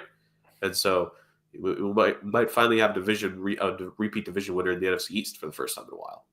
If my memory is not fried at this point, because who knows? It's a Saturday after a late night for myself because of work. So I could be right, I could be wrong. Who knows? But Justin, we're talking about a team that is doing a pretty good job with the retooling effort for themselves. Let's talk about a team that TBD if they're going to be able to do a good job at this retooling. The San Francisco 49ers lost a lot of pieces in this offseason. I can't really get into all of it because it's a lot, but Charvarius Ward, gone. Dre Greenlaw, gone. Well, he was gone, but then he came back. Kyle Juszczyk. They did release him, but then he came back on a deal, so obviously that doesn't count. But they traded away Deebo Samuel. Like this, that's only a few of the multitude of names that they've lost. Javon Hargrave, actually, they cut him. They cut Leonard Floyd as well, right? I think Malik Collins was on that team last year. They also cut him. This team, Justin, lost a lot of people. And there's his name is escaping me. A safety as well. They lost one of their safeties in free agency due to the market. So this team has lost a lot of pieces, Justin. It's one thing when you're losing pieces like the Chiefs and the Eagles the last couple of years, but you're making it to the championship game consistently. You made it to the Super Bowl. Maybe you won the Super Bowl. That's fine. You're coming off, a 4 or 5 win season? A lot of question marks now about what you have to do with the quarterback position. And you're losing a couple big pieces that have been key parts of this team for the last couple of years. And probably the one that it's like you maybe couldn't do much about was Charvarius Ward because he went through a very deeply personal struggle last season, of course. And still prayers and prayers to him and what he and his family have to go through with what he had to deal with last season. He probably wasn't, I think it was an article I saw somewhere that he wasn't sure if he was going to be able to come back to play in San Francisco just because of like how heavy everything weighed on his heart. So there's that. That is probably the exception of like probably nothing you could have done there. And a man's personal decision is nothing you could critique on that end. But the other names that they lost and what it could amount to, the Brock Purdy question, the Christian McCaffrey injury prognosis, right? Like what is he going to look like? Is he going to be available in 2025? And if he is, what is he going to look like? Is he going to be the guy who just recently won what should have been a second Offensive Player of the Year award for himself, but it was his only one to his career? Probably will end up being the one and only one of his career. Like Brandon Ayuk has to come back from injury. George Kittle, you have to hope. Like George Kittle was actually, I think, relatively healthy last year. Has not always been the case, right? To say the very least. Trent Williams and the issue, like he missed time last year. This offensive line, this defense, everything on this team has just been like, what is happening around them? Justin, for the losses this team took, they have a lot of draft picks coming up, and I think they have the most picks of any team in the NFL for the upcoming draft. What do you make of the pieces San Francisco has lost, and how confident are you? Where we just talked about Philly, you kind of brushed it off for them and be like, this is not a bad loss for them. What do you make of what San Francisco has lost this offseason, and how easy or difficult is it going to be for them as this offseason progresses, replacing these guys, and what 2025 may or may not look like? It's a pretty deep loss. Because let's talk about it. The issues last year for the 49ers were depth. They lost a lot of top guys last year. They had a lot of top guys that missed time and couldn't be on the field all 17 games. And they didn't have the pieces to replace them. Now, a lot of that had to do with cap space. But even the guys that they drafted, the young guys, they were injured. I mean, you can't help it. It happened. Ricky Pearsall got shot. Like, you can't help injuries. You can't help freak circumstances, but they all seemed to happen last year. Now, a lot of people blame that they kept playing deep into the postseason every year and that they were tired. They didn't have the right recovery time. I don't necessarily know if that's true. Chiefs went to Super Bowl 3 years in a row and didn't have that issue. They lost more depth now. I mean, they lost some starters, but they lost more depth. There's a lot of moves that you have to make to put yourself back in that position. And now we're going to get to really see what is Brock Purdy and what is he worth. Because if he can't really keep this team afloat right now, I don't know if I'm paying him. Now, they have to pay him beforehand, right? He's technically a free agent now. Jurg? No, I think this is the last year of his rookie deal because So I'm fairly certain. you're going to find out a lot about what Brock Purdy is worth this year. Is he a guy that's worth top half money? Or is he a guy that is not? I mean, if he gets like a Daniel Jones contract, and I'm not talking about in terms of weight, I'm talking about like numbers wise. Like it was 3 years, what was it, $90 million? So I think there was a fourth year there, but it was basically like done after It was a 2 void year. Yeah. It's worth it to do something like that. But it's just, there's a lot of question marks. We knew there was going to be a lot of question marks going into the season. I think there's even more question marks now that the season is over, right before the postseason, preseason. I'm curious to see what draft picks they make, what moves they make, if they can be a leaner, stronger team this year. You got to think McCaffrey's going to come back healthy. You got to think Ayuk's going to come back healthy. The offensive line is going to be a little different. They don't have Debo to take some of the weight off their other weapons anymore. Hopefully Kittle is healthy. What is that defense? Can Leonore stay healthy? Can these other guys stay on the field? It's a lot of question marks in it. Unfortunately, I don't think it's something you could answer with logic. So if I'm a 49er fan, I'm not thrilled the direction things are heading. Right. And this team, they signed McCorkle Jones, right? Good old Mac Jones. They signed him to a 2-year deal to be the new backup quarterback. It's probably a fair chance he might end up starting some games, right? Like, if we're being honest here. Like, I think it's, if Brock Purdy doesn't have a contract extension by training camp, I think it's going to kind of be very telling what his future with the Niners is going to be. Like, and I know with me saying that, it could end up being a case of like, no, maybe it takes more time. But like, remember, he was it's Justin, I don't know if you know this. This was news to me. I never heard this before. He was the last pick of his draft. Yeah. So only a 4-year deal, right? He's the first Mr. Irrelevant to ever throw a forward pass in the NFL. It feels like it, right? Basically. Like, it's one of those things where the story's been great. Year 2 was big statistically for him. He passed the 30 touchdown threshold. Of course, the multiple NFC Championship game appearances, they did make it to the Super Bowl. And ultimately, this is going to be a case of like, ooh, what's the decision here? Are you going to believe that he could be the guy to an extent, or is this just going to be a case where they will just believe in themselves to kind of make the joke for him? Maybe they'll be the ones to. Maybe Kyle Shanahan will save Mac Jones' NFL career. Maybe they'll draft a new quarterback this year. I don't know. Listen, you never know. He may have saved Sam Darnold's career. Yeah, leaves the Niners, all of a sudden he's a superstar. Exactly, and I still somewhat believe that if San Fran had been in a better spot to start the offseason, I still want to think that they would have probably taken a look at going after Sam. I just think it was way too much for them to deal with to probably even consider it. I think if they thought Sam was better than Purdy, they would have never let him go. Maybe. Although Sam Darnold was better last season, so I don't know. But ultimately, Sam Darnold had a much better cast of characters around him and was on a much better team. there you go. When Purdy was healthy, missing 3 of his receivers. well, I guess. And his top running back. Health is the ultimate thing. I mean, okay, if we're being honest, San Francisco running back. So I love Christian McCaffrey. Hashtag pay running backs. But we know what any running back in that system can do, to say the very least. Kyle Shanahan running schemes and all that jazz. I've made the joke before. You could give any running back like 12 touches and they'll get you 50. Well, he proved that because the first 3 did really well, but after that they kept getting injured, and all of a sudden the run game disappeared eventually. Yeah. Well, I mean, when you get to you can't put me in there. When you get to the 6th string guy from Division II Queens College, exactly. That's my point. Okay, but you know when I say injured.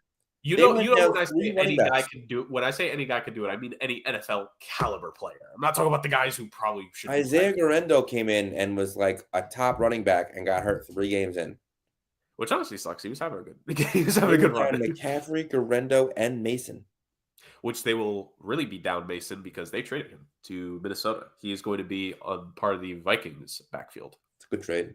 Yeah, but honestly, like when you trade a guy that you probably were never going to keep, I mean, it's hard to call it a bad trade, to say the very least. So, would have been interesting if they maybe would have taken a stab at A.J. Dillon, because A.J. Dillon ended up going to the Philadelphia Eagles, by the way. So he'll be one of the cast of characters behind Saquon Barkley this season. But I would have actually liked to see if maybe, once again, if this one of those things they had sorted everything out beforehand, but A.J. Dillon to San Francisco probably would have been somewhat interesting, don't you think? But that's I mean, I think it's a similar kind of thing. I mean, I think that Saquon's got more of a bully ability than McCaffrey does, but either way, he's going to take off a lot of pressure from running backs that are taking a lot of carries. Yeah, that's really so. Like San Francisco, you kind of said it. Like we have to wait and see what is the method to Lynch's madness here. What kind of coaching job is Kyle Shanahan going to give us this season? But I think what you said, and let's rewind it slightly here. I think a big thing for what this team is going to be, obviously, you need the upcoming draft picks to be hits and contribute. Maybe whatever small signings you've made so far, and if there's 1 or 2 left in them for the offseason to come through. You know, we've kind of made note there's still some like decent players remaining. Maybe they take a stab at one of these guys that needs like a pick-me-up for like a 1-year deal, whether it be on offense or defensive side of things. But you need the guys who were there last year to show up. And like this has to be Brandon Ayuk's time to look. He had it was not good for him last year. He's got to come back injured, right? Especially right when he was starting to come on, but it wasn't good before that either. It really was not. So he needs to completely turn around that narrative for himself. Christian McCaffrey, again, I want to believe in him, but it's going to be telling to see if he does start the season, you hope healthy, what he can do. That offensive line, it's the questions of with the injury, the missed time from Trent Williams. He's getting really much up there in age, which they just redid his contract, I think, before last season too. So it's like, what does this offensive line look like? How confident are you going to be in this offensive line? Can you continue to afford eventually being not revolving door in a bad way? But remember, this is the same team that Mike McGlinchey left them a couple of off seasons ago. Various players have left this team over the last couple of years, veterans. Like, what is this offensive line going to look like here soon enough, especially post Trent Williams, though they probably don't have to worry about that necessarily this season. It's a lot for San Francisco to solve. And it's almost a thing where, are they about to run in a situation of there's too many questions all at once for them to deal with, is kind of what you have to look at, because you lost a safety and a quarterback this offseason, so you got to help the secondary. You cut multiple guys in the front 7, so you have to figure out, are the pieces there for your front 7? Are you confident who you need to – like, Nick Bosa is Nick Bosa. We understand that, but he does need some talent around him, to say the very least. Or maybe not. Maybe he'll just put up 17 sacks with decent players around him. The offensive line, the wide receiving core, the quarterback – dude, there's a lot for San Francisco to solve. Now watch them just throw this in all our faces and win 12 games next year somehow. But this San Francisco team, to say the very least, is something to, I say, watch out for it with vested intrigue. Like, oh, okay, what are you going to do here in the draft? What are you going to do for the rest of free agency? Are you going to take a flyer on a player or two? Who knows? So we'll see what happens with San Francisco. All right, Justin, that was basically all of the big key talking points we wanted to hit on. I think we hit on a good amount of signings so far. Like I said, we will continue to talk about free agency probably in a little bit of next week, but let's just hit on not exactly specific moves like team by team, not in a exact order, kind of like how we had, but other free agency news that occurred, Justin, throughout the league. Little highlights that maybe stuck out to either of us as this free agency period developed, and guys that signed, guys that went to certain places. I will say, Justin, for myself, the moves that the Pittsburgh Steelers have made are very interesting, don't you think? Because they trade for DK Metcalf, they make that big signing, or they signed him right after. They signed Darius Slay after he was released from Philadelphia. They got him. Yeah, dude, this is one of those things where like I'm looking at some of the names, I look at a list, and I'm just like, oh, Darius Slay, Pittsburgh.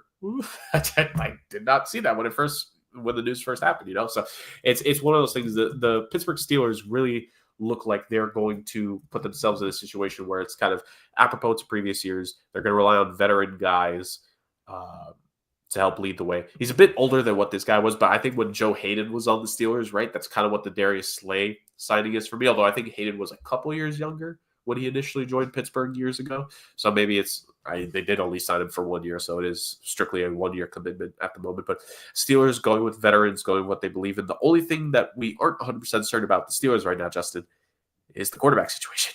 What do you make of the Fields, of course, left. Russell Wilson is taking meetings. There is we have no idea what's happening with Aaron Rodgers' situation. What with the Pittsburgh Steelers? This is a team that is really had a revolving door of quarterbacks ever since Big Ben left. They did sign Mason Rudolph back, so he is back in the fold.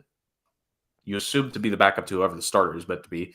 What do you make of the quarterback room for Pittsburgh, and why will they still somehow win 10 games again next season and keep that above 500 record for Mike Tomlin alive? I think that the answer is probably going to be Rodgers. I originally thought that bringing in DK would probably mean they wanted to keep Russ, but you hear nothing about them bringing him in to talk, to do anything. So I don't know. I mean, what is the answer for them, really? I mean, is one of these old veteran quarterbacks really going to be the answer? Obviously, they've struggled in drafting quarterbacks, but isn't that where you have to keep plugging away? Because it's not worth it to keep signing these old guys. You know? I don't think that these guys are going to be the answer either. You're not going to Tom Brady or Peyton Manning this situation, or even, I guess, Matt Stafford, technically. Realistically, it doesn't work out so often. So, I mean, like I said, I think what they're going to do is Aaron Rodgers. I think that he'll be way better than he was in the Jets. It's a very low bar, but I don't see it as being their answer long term, and I don't see it winning them many games this year. Yeah, it's going to be very interesting to see. It's a pretty competitive picture in the AFC, right? And it wouldn't surprise me if we do get a different playoff team or two, because there have been teams that have been relatively aggressive, maybe not in terms of the star power, but just in terms of making additions to their team. I mentioned the Chargers earlier when they got Mekhi Becton. They actually also brought in Najee Harris from Pittsburgh. And you also have Kenneth Gainwell, who has made his way over to the Pittsburgh Steelers. With J.K. Dobbins, I believe, signed with the Browns, if the the transactions I was keeping updated on was true. So a lot has happened, to say the very least there. One of the teams that we've always talked about here, Justin, yes, I think every sports podcast out there talks about them in some way, shape, or form. The Dallas Cowboys, right? Unlike last year, where they basically waited 3.5 weeks before they signed someone, it felt like they've been slightly more active in this offseason, but more low-key moves. I saw they signed Miles Sanders. They traded, I mentioned earlier, with the Bills, Kyer Elam. I believe Kenneth Murray is the young linebacker who I saw that the Cowboys signed. So a lot of low-key names and pieces brought in by Dallas into the team. Younger guys, you hope a little bit more athletic than some of the older guys that they've relied on in years past. What do you make, like the Cowboys, it kind of almost similar to some of the teams we mentioned, right? Like tinkering around the edges of the roster, because you have the quarterback you paid for, you have the wide receiver you paid for, you believe they're going to pay for their top defensive player here soon, Micah Parsons. And, the Cowboys very much a disappointment last year in terms of you believe that they were going to be one of the top 2 teams in the NFC East. Turns out they were not. What do you make of the tinkering around the edges they've done in this offseason? Is it, we've kind of like, and Cowboys fans have been like, well, when are they going to make the move? Does it not just feel like, Justin, like there's no, maybe I'm wrong. Do you think there's no big move coming and that they're just going to be fine with making these small adjustments that they think are necessary? Or do you think they're just sandbagging us and they're about to make a big transaction here soon enough? I don't think that they have a big transaction. I mean, they haven't had a big transaction on the horizon in a long time. I mean, what was the last real big move they made? It was trading for Amari Cooper? Trading away Amari Cooper? Yeah, probably. Ironically, yes. I mean, I think that Javonte Williams is a much better running back than they had last year. They finally have a real running back on the roster. That's good for them. They still need to revamp the offensive line. I know they're working on it. They got to keep Dak Prescott healthy. This is another injury season. Not that it's every year, but it is known to happen. They need more receivers. CeeDee Lamb by himself is not enough to cut it there. They're good at tight end. I like their tight ends. It's going to be tough to replace, some of the guys they lost on defense, but we had issues with their defense last year. It was boom or bust the year before, where they had games where they were great and they had games where they lost because they gave up 1,000 yards. So I don't know where they are in terms of roster construction because are they rebuilding? Are they tooling up to go for it? They're kind of like in this middle purgatory kind of place where they have like a lot of really, really good young players, guys that are going to need to get extra contracts like a Micah Parsons, and guys that they've paid like CeeDee Lamb and Dak Prescott. But then there's lots of like gaping, obvious holes that don't seem to be properly addressed. And I just don't know which direction they're going to head in. Because are they going to dump top talent, get rid of Dak, go for another quarterback, and, really start over? Or are they going to, try and rebuild this roster around the same core of guys that, I mean, to be frank, really didn't get it done yet? There's a lot of question marks. There's more question marks in Dallas than there are in San Francisco, and there was a lot of question marks in San Francisco. Yeah. Some teams with big question marks here on the NFC side of things. Maybe let's look at a team, Justin, that is trying to solve whatever question marks they may have in this offseason with the Minnesota Vikings. Sam Darnold, they chose not to franchise tag Darnold or put a transition tag on him. They let him walk in free agency. Of course, he goes to Seattle. But this team is really bulked up on the defensive side. Of course, they keep the mainstay of Harrison Smith. He's going to just bleed purple for the rest of his career, however much longer that may be. They re-signed Byron Murphy Jr. to a contract extension. They added Jonathan Allen in the offseason, who the Commanders ended up parting ways with. So some movement with the Minnesota Vikings. They're really adjusting that defense. Not too much on the offensive side, although they did release Garrett Bradbury. They parted ways with the longtime interior offensive lineman there. So Minnesota kind of, trying to make the smart moves here, Justin, in what they do. Obviously, a disappointing end to last season. The potential now that J.J. McCarthy is going to be the starter from game one next season. I mean, we will believe so because he was the guy that they ended up drafting so high. What do you make of the Vikings' double-digit wins last season? Now they're obviously retooling everything around what is expected to be a young franchise caliber quarterback. What they hope is a young franchise potential caliber quarterback for them. And what they've done in the offseason so far.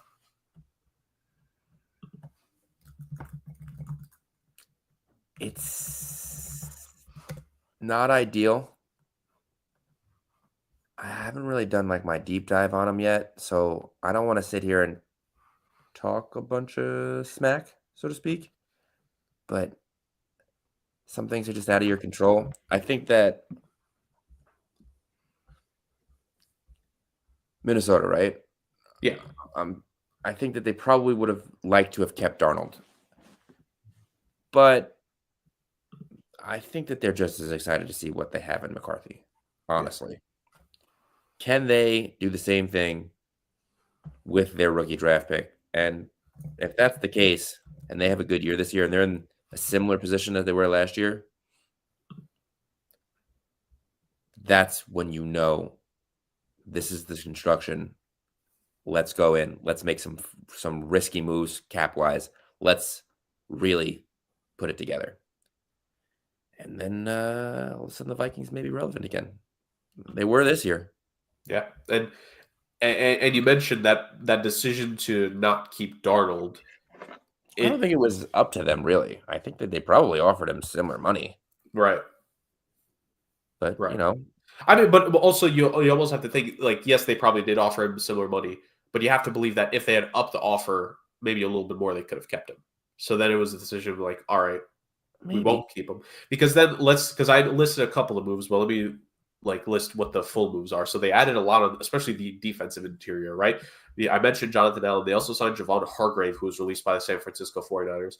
They signed Will, I think Fries is how you say his last name, from the Indianapolis Colts. So, you know how I was mentioning earlier in the episode, you can draft guys late offensive linemen and develop them? Well, that's what Fries is. He was a 7th-round pick by the Colts, developed into a starter, signs a 5-year, $88 million contract with the Minnesota Vikings in free agency. And Rondale Moore ended up signing a 1-year deal with this team as well, for an offensive core that has Justin Jefferson and Jordan Addison there in terms of wide receivers. And then we mentioned Jordan Mason, who the 49ers traded to Minnesota. They kept Aaron Jones in Minnesota. So there's that. Actually, multiple Colts offensive linemen, because Ryan Kelly also ended up going over to Minnesota to play for them. So alongside Freeze. So they've been a really active team in this offseason. And it's kind of one of those things you got to give Minnesota credit for the disappointing end to last season, the decision they had to make between Darnold and McCarthy, and that the flurry of moves they've made clearly shows that they were prepared no matter what.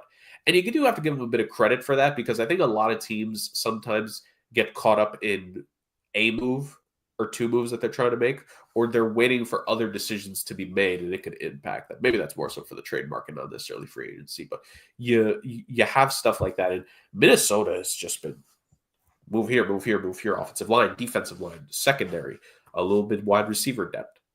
And clearly with the wide receivers, I mean, Justin Jefferson, of course, all around, but Jordan Addison and Rondale Moore, there's a clear message there. Speed. There's a clear message when it comes to signing two guys like that. So it should be very interesting to see. I think Minnesota has had a underratedly good free agency, I think they've actually made a couple really smart moves here for themselves going forward. And we'll see how they round it out with the draft. Justin, again, we'll continue the conversations next week, and more guys will be signed, right? Like Stephon Diggs and Amari Cooper are still on the market. A number of notable names are still to be picked up here in the next week or two. Any team-specific signing, anything you want to note here before we basically wrap up this episode? Because unfortunately, we do not have a video rant podium for the Podfather this week. The rant podium will return next week, ladies and gentlemen, as tradition in the second episode of season 4. I can't think of anything. I mean, there's been some decent moves, but nothing that we haven't really touched on yet already.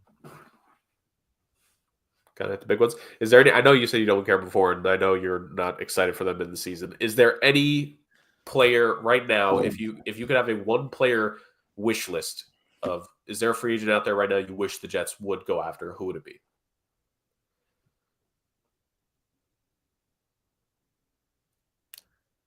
I can't even think of a good sarcastic answer, honestly. Because, like I said, they're just so much farther away than one player. I mean, they had a mass exodus of some talent already this offseason. They still have that young core of players that Joe Douglas brought in. But, there's just not – there's so many things. This team is at least 3 years away in my mind.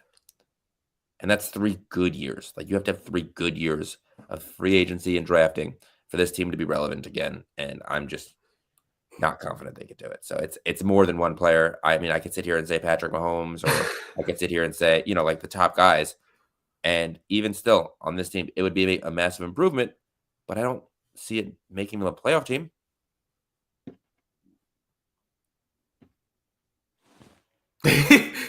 Look, I try to keep the conversation going. I about it. It's depressing. but I'll do it. Oh, that's funny. Well, ladies and gentlemen, according to Justin's prognosis, the Jets are 3 years away from becoming good, but No. you do not. The Jets at best are 3 At years best, away. the Jets They're are not at 3 years away. yeah, fair. All right, ladies and gentlemen, according to Justin, the Jets are at best 3 years away from becoming a good team again. But you will not have to wait 3 years in any way, shape, or form to catch us here soon enough. Thank you for joining us on the season 4 debut of the Sports Agents of Chaos podcast. We appreciate all of you that tuned in for this first episode, as we're going to really dive into the offseason over the next couple weeks. And soon enough, I love it. The mock draft is going to come up here very soon. We will have our finalized picks for the mock draft by the next episode, and it's going to be fun. And we're also going to probably also behind the scenes confirm and finalize which mock draft site we want to use, because we used PFF for the first couple of years. We used a different one last year, and I'm very excited for us to pick and choose. I did kind of like the one we had last year, so we might go with that, ladies and gentlemen. So we'll finalize everything over the next couple of weeks. We have a big mock draft episode coming soon. We'll continue our little free agency cleanups throughout the offseason. And we're going to have a little bit of fun this offseason. There are some episodes that we've wanted to talk about and do for a while now, Justin. I know Rick and I spoke about it on the final episode of season 3. I cannot wait for us to get to talk more football, slowly get back into a rhythm. And the next thing we know, the summer has passed us by. It'll be time to preview divisions. But that's a long way away, and we hope you join us on that ride starting now here in the middle of March. Thank you so much, you beautiful people, for joining us for another edition of Fun Football with Chaos. We will see you guys next time. Cheers all, and take care.